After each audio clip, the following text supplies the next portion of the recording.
Next up in our escape series from bottom side control, we're going to be looking at what happens if our partner looks to establish a Kimura grip on your far side underhook. Very common reaction for people to take, especially when they know that the underhook is coming, or give it to them quickly, right? Anytime that I'm looking for this far side underhook, right, again, I always want to make sure that I have a strong post on the near side hip with my forearm, keeping my hand away from my shoulder, right?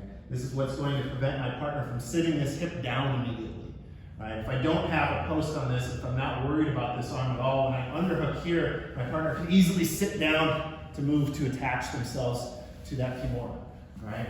But if I keep a strong post here, when my partner goes to shift their weight, I'm preventing them from dropping. I'm keeping space for my right arm, the one that they're looking to attach to pummel back through to the other side and create a frame as well, right? Now, I often like to look for this as kind of like a swimming motion, right? I'm bringing both my hands up and around to force my partner down further toward my hips. I can also generate force by posting my feet and sliding my back across the floor, right? But when my partner makes this shift to look for the arm, when I swim through, I can bring myself further away from my partner's back. I can create more space between us, right? To start to look to move toward a multitude of options here. But I want to make sure that I'm keeping at least, right, an elbow to shoulder distance of space. I'm not flaring my elbows, allowing their shoulder line to move up, or their spine line to move up across my shoulders. I'm keeping them down on my hips here, right? The most often option that I tend to look for is backstroke, right? Bringing my left arm, this hip side arm, right, up to post, right? And then I'm going to simply look to elevate my hips with the opposite side foot. So left elbow post, right foot on the floor, right? I elevate my hips just to tuck my knee through so that I can turn and face and look to take the back. Right? There's a lot of different potential movements here that we can take. All right, we'll get into those eventually, but this is the one that I often try the most.